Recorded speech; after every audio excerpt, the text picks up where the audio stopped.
What's up, YouTube? Welcome back to another video. Long time no see. So I wanted to come through for a moment and talk about the latest movie that has hit the scene via Netflix, and that is Tyler Perry's movie, MEA Culpa. And by the way, I apologize if I'm mispronouncing the name or the title. I'm not very familiar with Latin, unfortunately, although I did take a semester in college. But that is another video for another day. In this video, I want to talk about the movie and pretty much just give my thoughts and opinions about the movie, MEA Culpa. And heads up, disclaimer, there will be spoilers in this video about the movie. So if you have not seen the movie, but you're interested in hearing what I got to say about the movie, watch the movie, then come back.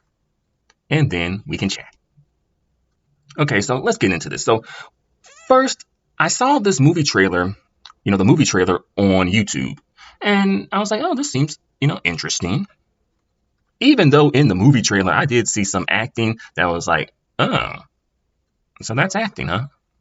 But I was like, it's a movie trailer. The movie is longer than just a trailer, right? And like many people, I was most excited to see Kelly Rowland. That was the reason why I was interested in this movie. That's the reason why I watched this movie. Plus also hearing other people and what they had to say about the movie. If Kelly Rowland was not in this movie, I probably would not have watched the movie. Unless there was another actress in place of Kelly Rowland who was comparable. And I was, a little excited even for Kelly Rowland. I was like, okay, Kelly, you might be able to, possibly, parlay this into like a career acting in movies specifically, like movies that go to theater. And honestly, come to think about it, I think the last time I saw Kelly Rowland acting was in Freddy vs. Jason. And y'all know how long ago that was. I know that she has done, a lot more than that in terms of acting, but I just personally haven't seen it. But I don't watch much media, at least not in the past 5 years, 6 years maybe. But nevertheless, I wanted to support, and I was interested to see what the movie was going to be like. And I'll say that, Tyler Perry does it all. He wrote the screenplay, he directed it, produced it, or perhaps co-produced it, because I think Kelly Rowland is also listed as a producer on the movie as well, if I'm not mistaken. Tyler Perry, like I said, he does it all. Not well, but he does it all. But I will say this. Kudos to Tyler Perry for what he has been able to accomplish. And I know people got, some criticisms about Tyler Perry, which are valid. And he's also giving great opportunities to Black actors, especially Black female actors. So kudos to Tyler Perry for building his own ish, running his own ish, and owning his own ish. With that being said, we going in. So the movie starts off with Mia, Kelly Rowland, and her husband Cal in a therapy session. And apparently they're in a therapy session because Mia suspects that her husband Cal is cheating on her with a woman named Jenna, who is a childhood friend of Cal's, because she saw them holding hands. And I know holding hands is intimate. And that, Cal shouldn't be holding hands with a woman who is not his wife. Definitely. But it's like, that's it. That's it. And then during the therapy session, Mia, she does a little bit of lawyering in her questioning her husband. And then, her husband, he ain't feeling it. He all like, don't lawyer me, Mia. And honestly, I feel like that's probably the most that you get in terms of Mia being a lawyer, a competent lawyer. Because I feel like in the movie, we weren't really shown as the viewers why Mia is such the go-to lawyer. Because you'll see, like, later, not even really later, like, in the next scene, it's like Mia is talking with some dude who owns a restaurant, and he's saying that his friend Zaire Malloyd, who we don't really know how they know each other, but okay. And I say that partially because the man that Mia is talking to at the restaurant who owns it is an older Caucasian man, while Zaire Malloyd is a younger black man. I don't mean to be stereotypical, but it's just, I just wonder how would their worlds collide? Their paths cross each other. Just wondering. But I got ahead of myself a little bit, just a little bit. So jump back to the therapy session. Mia's husband got to take a call from his mother, you'll see her in the next scene, and she'll be grinding your nerves too. And she also has cancer, supposedly. We'll get into that a little bit later too. So he cuts the therapy session short to take a call from his mama. And then Mia and the therapist talk a little bit, and the therapist just asks her, hey, is that something that happens a lot? And she's basically, yes. yes. And it turns out that it's Cal's mom's birthday, and she got cancer, and she got a bad attitude, and she's nasty. I'm not even sure if you can really say it's nice nasty. Well, I say maybe nice nasty. And I know a lot of people in other reviews was like, this ain't realistic because Mia would have been checked that mother-in-law or either Cal, which I do agree. Like, this mom and this mother-in-law or monster-in-law is out of control. She's just saying like shady stuff. And she also invited Jenna to the dinner, who is not supposed, like, Jenna is part of the reason why they're going to a therapy session. I don't think she really needs to be invited to the dinner, the birthday dinner. If she can send a gift to his mom, we can even set her aside a piece of cake. But no, if Mia is there and Cal are there, then no, she does not need to be at the birthday dinner. And then the mom-in-law is being all shady to Mia as soon as she walk in the door. As soon as she walk in and go to the table, she's talking about, throwing shade like, oh, the queen has arrived. Oh, we can get started now. And that's when Mia, or either Cal, but Mia should have just been like, do you want to end up in hospice? Do you want us to send you to hospice? Do you want us to send you away so that you never come back? I don't care what stage cancer you on. All right. And also, like, the brother-in-law, Cal's brother, he seems to have some shade towards Mia as well. I'm not sure why. There was no backstory given on why the mother-in-law and the brother-in-law ain't feeling Mia like that. Like, I don't think, like, what has she really done?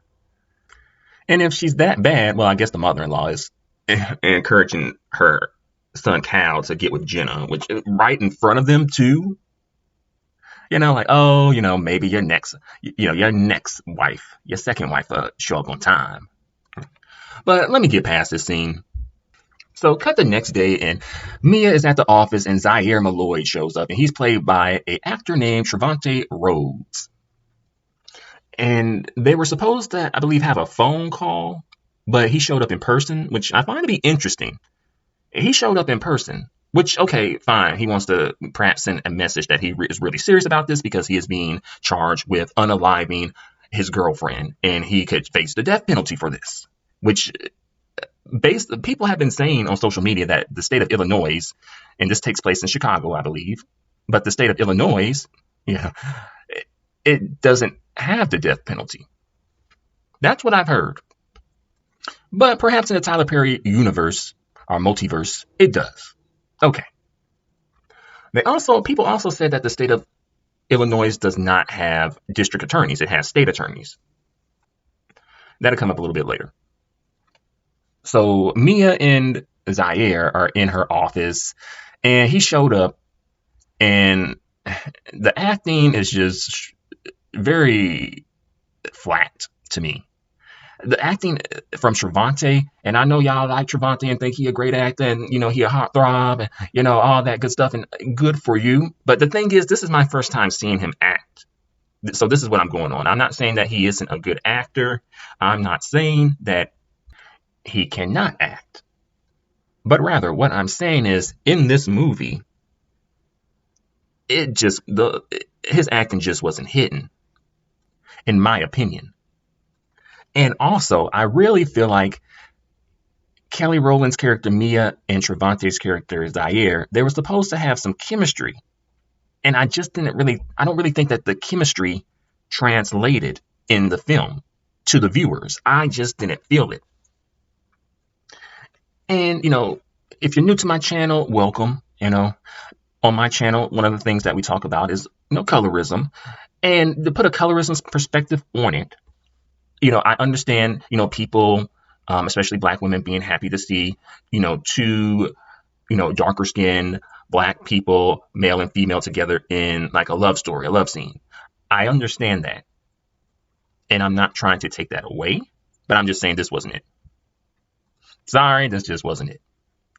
Because I feel like Travante's, the way that he delivered his lines, it pretty much was, it came off as if he was, y'all remember back when sitcoms were popular, like in the 90s and early 2000s especially. His acting was like a rapper who guest starred on a sitcom. Like, oh, we got Naughty by Nature on Living Single this episode, and this they acting. And I'm not shading rappers who are actors, because there are rappers who can act. So I'm not saying that, but I'm saying it comes off as if it's a rapper who is not an actor, but who is acting on a sitcom as, like a guest star. And then at one point or another, you are introduced to Mia's private investigator, Jimmy. And Jimmy, I do recognize him from Sister Sister. So I'm like, okay, that's good. That's what's up. He's still in the game. Awesome. So Jimmy's the private investigator, and he has been tracking Mia's husband to see if he's a cheater, to see if he is doing what he's supposed to be doing. And you also come to later find out that Mia's husband has been unemployed for 8 months. And he lost his job because he came to work, I believe, high and drunk. And he used to be an anesthesiologist, and he got high on his own supply. And after the fool at work and got fired, and now Mia has to foot all the bills and deal with his mother-in-law and his brother-in-law, and suspicions of him having an affair with Jenna. And by the way, in terms of acting, I do think that Kelly Rowland can come off as a little bit over the top. At times. While on the other end of the spectrum, Travante can come off, very much the opposite, very low energy. And sidebar, since I mentioned colorism, I'll just put this out there. Why do the light skins in the movie gotta be evil? As if it is not hard enough in this community, in this society, to be light skinned. Tyler Perry is putting a target on all light skinned people back. Oh, especially light skinned men. And I don't appreciate that. And they say they're so lucky. They're light skinned, but they cry, and the light skin heart's thinking, if it's so easy being so light skinned, then why do these tears come at night? Okay, back to the review. So, the light-skinned dudes in the movie are the villains. Okay, fine. So, Mia and Zaire, they end up going to his apartment to do the talk, right? To talk about the case, and Mia to see if this is something that she is willing to invest in and to take on. I mean, after all, Mia is the best defense attorney in Chicago. How could the best defense attorney, or one of the best defense attorneys in Chicago, how could they be hard up for cases? It's not like crime sleeps. It's not like crime takes a break, goes on vacation, takes a sick day. But apparently she is hard up for cases, because according to a conversation that her and her husband have, this case with Zaire is going to, set them, or have them set for the next few months. Which I really don't think it may be the best decision to take this on if it ain't really hitting on that much, but fine. Then word gets back to like Cal's brother-in-law and the mom-in-law that she gonna take the case. And I think that the sister-in-law, which is like Mia's best friend, the sister-in-law told her husband about it, and then, that's part of it. The reason why he know. And it comes up during something like a dinner that they're having. It's like a family dinner, but I don't know why Mia is having a family dinner with the family and the family does not like her. They made it pretty clear that they don't like her. I don't know why they don't like her, but they don't like her. And then they all telling her that, no, you're not taking the case. You're not going to do that. Like she's their daughter, like she's their child or something. And Mia is pretty much just letting them say it. Just letting them say it. I mean, of course she takes the case anyway, but she ain't checking them. And the thing is, if Mia is like one of the best defense attorneys, I feel like Mia should probably be using her defense attorney or either just checking them just to check them whether she's a defense attorney or not. Because it seems like we were set up, or going to be set up to be shown why Mia is such a great defense attorney, that she is such a good defense attorney and she is really about her job and she is so headstrong that it perhaps overflowed into her marriage and it's causing problems because she's just too strong. She's too strong. They can't handle a strong black woman. She running over her husband at home. She done ran over the mother-in-law. She running over the brother-in-law. That would help create some sort of idea or give the viewers, some sort of idea as to, hey, this is the reason why they shade Mia so much and they talk to her the way that they do. But we don't get that. Yeah. And I know I'm kind of like all over the place with this review. It's more like a review rant, I guess. But at one point or another, they talk about raiding Zaire's apartment, like the police raided, go through it, have a search warrant to go through it. And they find, blood and bone fragments and blood that leaked down to the downstairs neighbor's apartment. And, I'm looking at that evidence as like, whoa, what happened? And I don't know if you should be trusting this dude, Mia. You alone in his apartment. And he has been accused of unaliving his previous girlfriend. And also there is a witness who is willing to give a testimony about the, very painful sexual things that he did to her. I'm like, Mia, you might be in danger. And she also has her private detective friend or private investigator friend speak with Zaire as well. And they feel like he is not being truthful. And I do find it a bit weird that, a defense attorney who seemingly should be able to recognize, when they're lying, when they're trying to run game, being able to spot the real from the fake, all that good stuff. That she's kind of just like, oh, whatever. Okay, whatever. All right. I am your attorney, Mr. Malloy. I am not your friend. Look at me. Look at me. And also, it didn't really seem like Zaire was really too concerned about his case and being found guilty. It kind of switched back and forth, I think, because at the beginning, when he first entered the movie, it did seem like he was concerned. And then he kind of went off on a tangent about, wanting to fire Mia because she can't admit that she's attracted to him. Because you can't admit that you find me attractive. I want a new lawyer. New lawyer. I said new lawyer.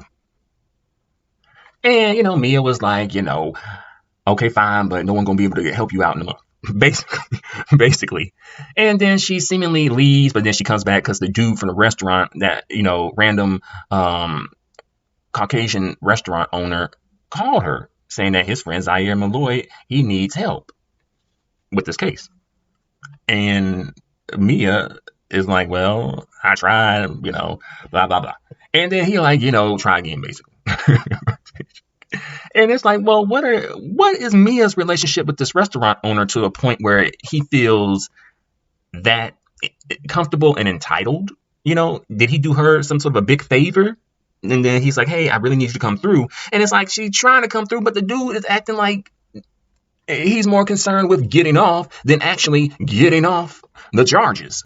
So his reactions in those situations didn't seem to ring true to reality. I mean, if you are on trial for unaliving someone and you could possibly face the death penalty as well as have your whole life ruined if you are put in jail for 20 to life, it seems like you should be more concerned about first getting off of these charges. And once you do that, then you can perhaps pursue a relationship with Mia or whatever you want.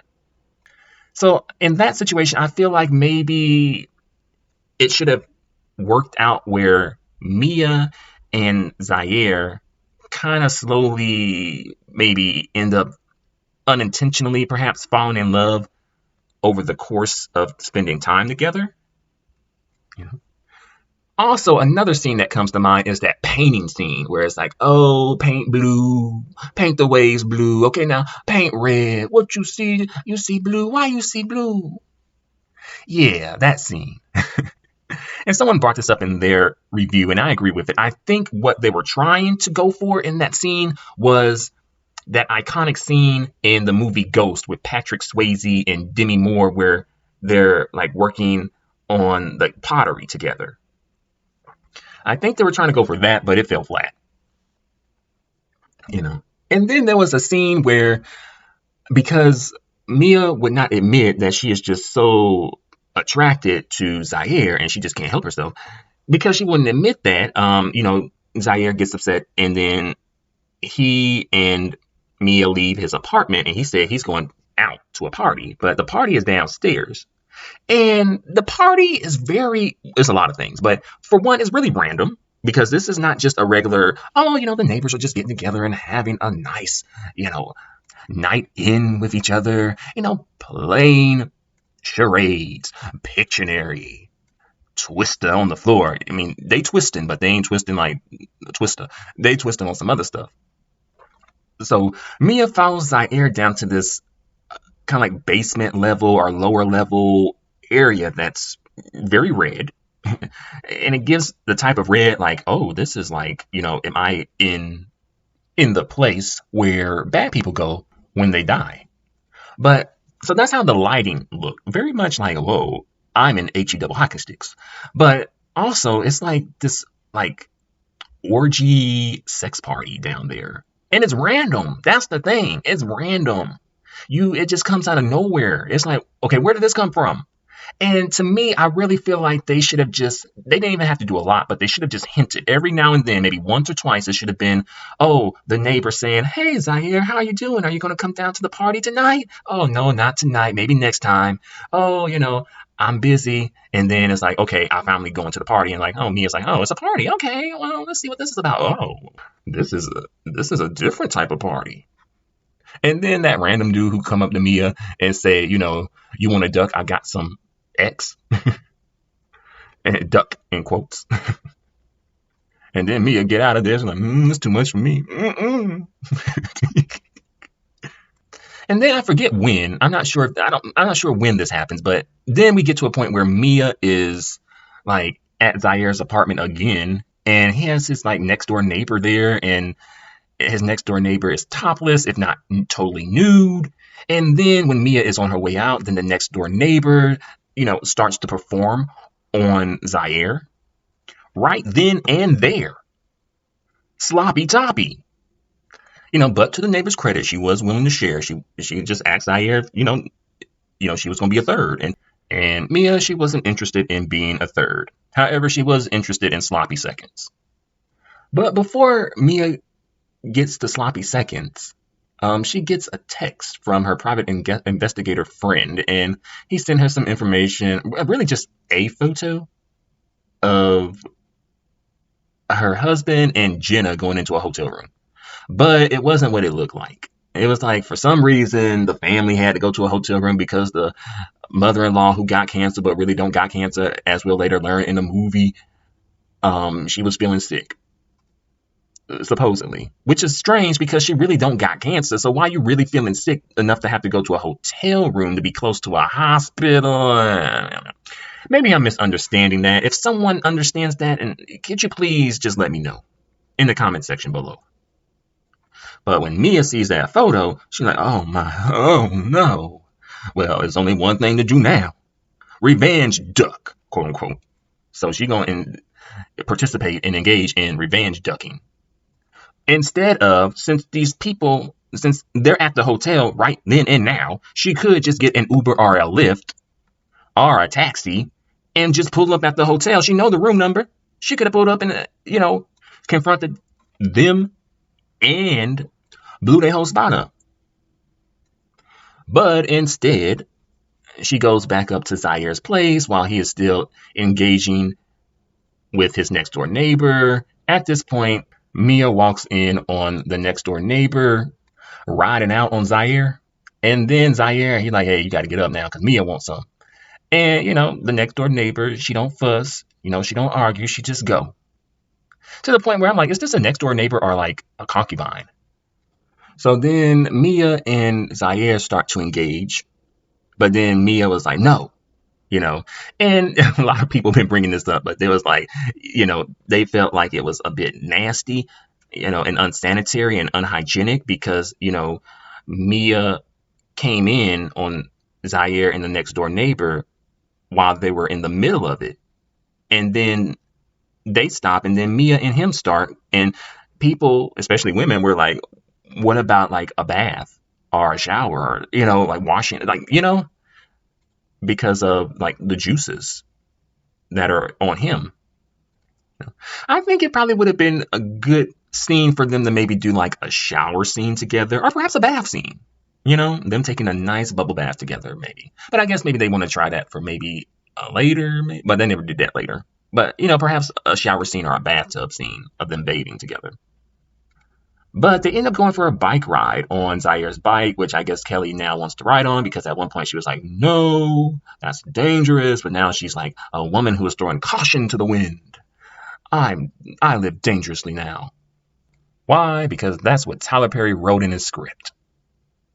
But they don't really go anywhere on the bike ride, I don't think. And then they come right back and then, get it on with each other. And then the paint scene and then folks being like, from the reviews I've seen people saying they wasn't really feeling the paint scene, just because they felt like it would be more of a hassle if this was like reality, But I also heard that some people were sounding like, oh, let me go to Home Depot.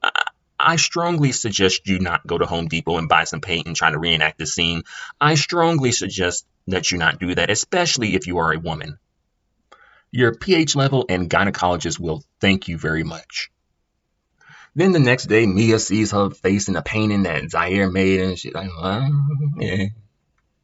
Then I think at one point they're like Mia is in the bathtub and Zaire is outside the bathtub, and they're like talking, and Zaire's like, let's go to the Dominican Republic, and Mia's like, she got to come back to reality because she can't do that. Which I find really interesting because at one point later in this movie, Mia actually does go to the Dominican Republic, which the thing is, at that point in the movie, her and Zaire are not on good terms, and I'll explain why. So at one point or another, Mia talks with this art gallery owner who more or less discovered Zaire and put him on, and they also dated. But then once he got on, he kicked her to the curb. All right, that's how it looks. And the art gallery owner, she just goes through and gives Mia the whole rundown of how Zaire runs his game. And Mia's like, oh, no. I thought I was special. I thought he really liked me. Oh, no. I'm going to leave this place and run down the sidewalk and duck into this side door area and cry while there's very dramatic operatic music playing for some reason. Like really, I'm like, oh, like really like dramatic opera music, like, oh, the type of music that would be played like, as something like super dramatic happened, And then Mia, she just all in her feelings, and she all like, I quit the case, another lawyer can take over. And well, before she do that though, she all the art gallery owner told her about the painting, and then Mia goes back, and for some reason, Mia and Zaire, they just talking, but Zaire isn't looking at her. He's busy painting, and then she goes to his bed. And she pulls back the painting and sees another photo of another girl. Well, another portrait of another girl. And then pull that back and see another portrait of another girl. And then back and back and back. And just so many different portraits indicating that Mia is definitely not the first and probably will not be the last. And for some reason, she is surprised by this and she's upset by this. But I'm like, Mia, how could you be surprised and upset about this simply for the fact that Homeboy was getting it on right in front of your face? Right then and there, you should have known, hey, I'm not the only one. There's other women also a part of this and checking too. And as well, also, Zaire isn't the only one because she got a husband. So again, how are you getting mad and upset about this? So, Mia removes herself from the case. She removes herself from the case and somehow it gets back to the brother-in-law. And the brother-in-law finds out. And then for some reason, they got to do a confrontation at their house for some reason. And it comes out by Mia's admission that she cheated on her husband. And then her husband proceeds to flip the table in anger. And then the mother-in-law was like, you need to get out. Get out, B, get out. So then Mia gets out and then she goes to the Dominican Republic to chill, Which I think, again, is strange that she's going to the Dominican Republic. Because that's the place that Zaire wanted her to go to. But you and Zaire ain't really even cool like that no more. So why would you go to a place that kind of would seemingly be reminiscent or cause some sort of reminiscentness of Zaire? Because that's the place y'all supposed to go to together. But while she just happens to be in the Dominican Republic, she sees some news. She's watching television, she's watching TV, and she sees the local Chicago news, Channel 10, in the Dominican Republic on Dominican television. Like, how is Chicago local news being played in the Dominican Republic? How and why? Like, what reason would Chicago's local news be playing in the Dominican Republic? And then Kelly gets up and then she starts walking and then she's walking and then she sees a girl who is seemingly random and she just happens to see that she looks like the girl who went missing and who was unalived. And she's like, Heidi. And then Heidi like, sorry, ma'am, no speak English. And she runs. And before I get to the next part, I just want to put this out there. Was Kelly, was Kelly wearing pants in that red suit? Was all that really Kelly's body? Because if it is, I didn't know that Kelly had all that body. Because I didn't know Kelly had all that jelly.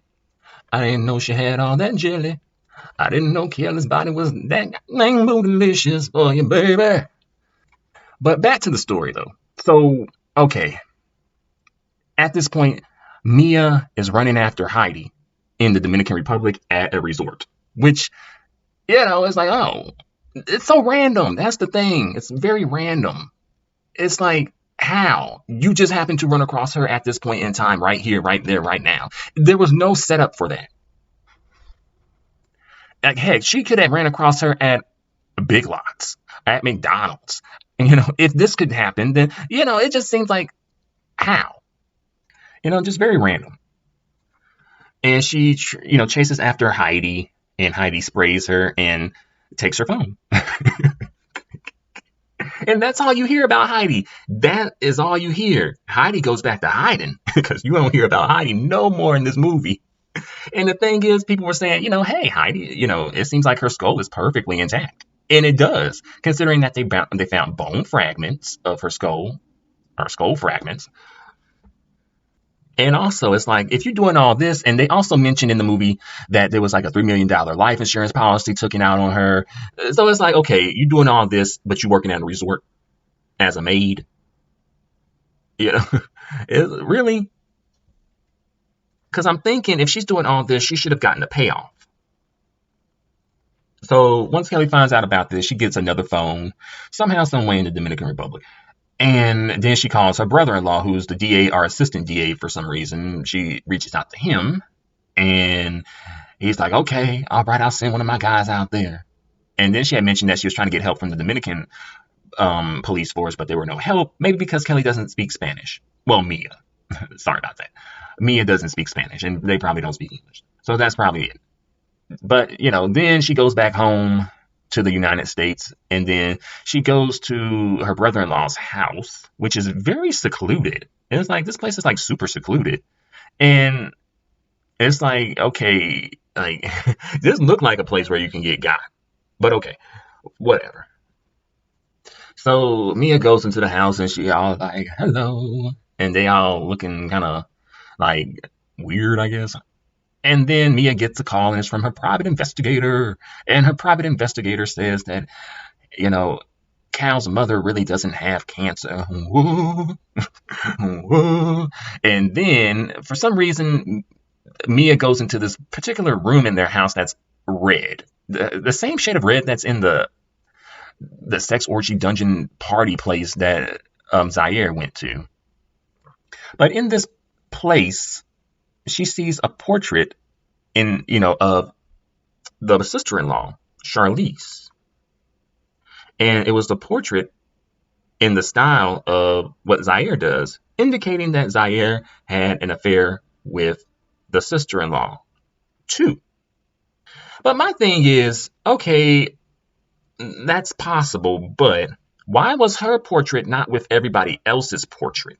Back when they were when Mia was unraveling the portraits, she was pulling them off of the paintings, one by one, but her portrait wasn't there. As a matter of fact, I think that probably that would have been a good place to put her portrait, but I guess maybe then the story, or Mia would be a bit too ahead of the story, or she would know too much for the story to unravel the way that it did. And then, like, the mother-in-law is nice to Mia, but it's not sincere. And then she's like, knocks her phone to the floor and then puts her knee on her phone. And it's like, oh, your phone's broke. And it's like, well, the phone probably just has a cracked screen. She probably can still use her phone. But, in this world, the phone is broke. It's inoperable now because the mother-in-law put her knee on the phone. Yeah.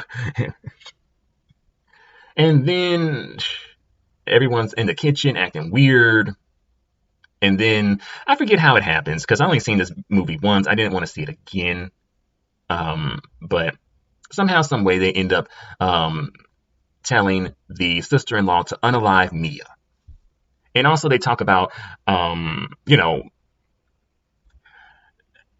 she really don't got cancer. She reveals that, and how, the brother-in-law wants to be a mayor of New York, and he's going through all this just to be mayor of Chicago. Sorry, not New York, Chicago. Saying it don't matter. It probably could be New York at this point. At this point, it probably could be New York. He is a DA or assistant DA in Chicago, and he's doing all this to become mayor of New York City.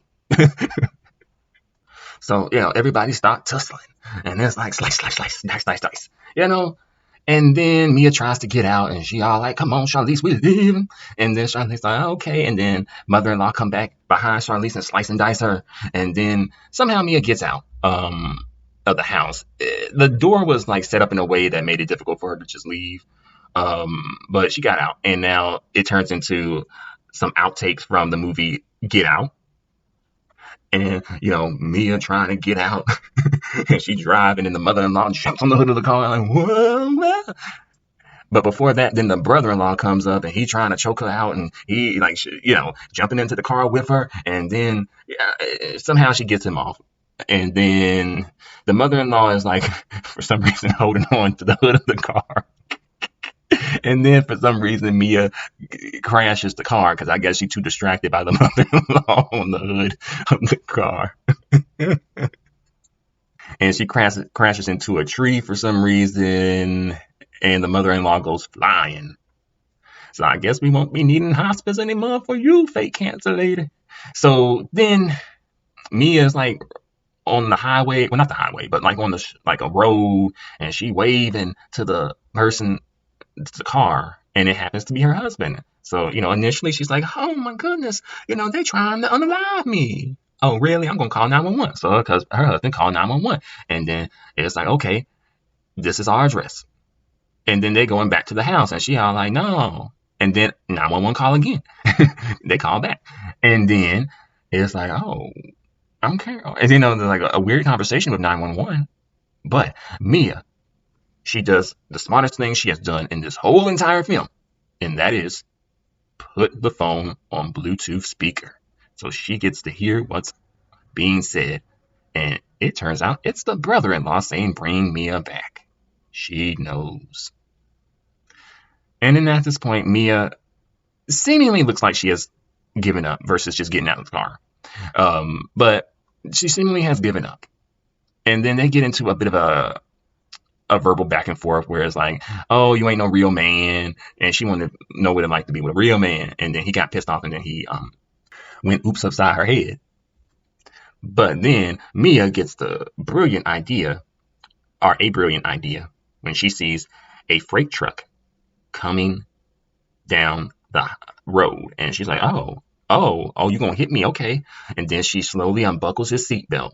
And then he's like, what you doing? And then she puts her hand on the steering wheel and she swerves into the lane of the freight truck. And her husband goes flying out the windshield. But she's perfectly fine, seemingly. And that's how it pretty much just about ends, for the most part. You know, they show some scenes of the brother-in-law being arrested at his home. They also show Zaire Malloy getting out of jail. They also show him thanking Mia and also texting Mia too. So I'm guessing at some point they must have reconnected with each other because I believe Mia was on a burner phone for a while, but maybe she got it switched back to her old service, maybe, or her old number. Maybe, I don't know how that works. So maybe that's possible. Maybe it's not. And then Mia receives the text from Zaire, and then she throws it into her whole phone into the garbage can and walks off. I think she may have had some words with her private detective friend, but that's about it. Yeah. And honestly, I feel like her and the private detective had more chemistry than her and Zaire. I think I may have mentioned that earlier in this video. If I did, I apologize, but nevertheless, I still think that is true. In fact, it could have been even like put in the movie that the private investigator purposely lied to Mia about her husband having an affair with Jenna so that she would break up with him and then she would be available and he could get with her. But that never happened. Oh yeah, I forgot to mention that scene where where Mia was in Zaire's apartment and she wanted to leave. And she wanted to go down the elevator, but Zaire wouldn't activate the elevator. And then Mia is yelling, saying, you know, activate the elevator or something like that. And then she says it like really fast. That comes off a bit like more comical, more than dramatic. Like, because at first she's like, activate the elevator. And then she gets to a point where she's like, activate the elevator. And I felt like that probably should have been kept as a blooper versus put into the film, because I don't think it was meant to be funny, but it was kind of funny the way that Kelly delivered that line. But also, if the character Mia really wanted to leave, she could have just went down the stairs, because there's a stairwell that they can take. And that was introduced when the private investigator visited, and he said that, you know, he didn't want to take the elevator to leave because it was creepy. He would rather just take the stairs. So, yeah. And I also forgot to mention that Tyler Perry, when he was, directing and filming the SEX scene with Mia and Zaire, he was playing the song WAP in the background. Wow. And Tyler Perry, he a freak on the low. All right. But in terms of people who are critical of Tyler Perry when it comes to his movies, I do feel like Tyler Perry is not above being criticized or even bashed, but criticized though. I mean, let's not act like y'all ain't criticized other movies before, like how people used to rag on and even still do rag on like Lifetime movies. And when it comes to plot holes and stuff, I've read a few Nancy Drew books that had some plot holes, at least one, and played a few Nancy Drew games that had some plot holes, at least one. And people have, within that Nancy Drew gaming community or book community, people have spoken about those plot holes. And I just wanted to bring that up just because it's like, because some people be like, other folks aren't criticized like this, just black people. And it's like, well, no, that's not entirely true. And, at least people talking about the movie. I mean, granted, it could be more positive, but at least people are talking about it, because you could have something that people ain't even checking for. Because the last time I heard, this was like the #1 thing on Netflix right now. So it's making some money. However, unfortunately, I just don't think that this is going to be it for Kelly in terms of, helping her to transition to being like, a full-fledged movie star. But, perhaps that's not what Kelly really wants, but still. But also, I don't think this did much for Trevante. But, I'm going to bring this video to a close. I've gone on for a while, but I just wanted to let you know what I thought about the movie, and also just wanted to get your thoughts about the movie too. So let me know what you guys think about all of this in the comment section below. Until the next video, adios and goodbye for now.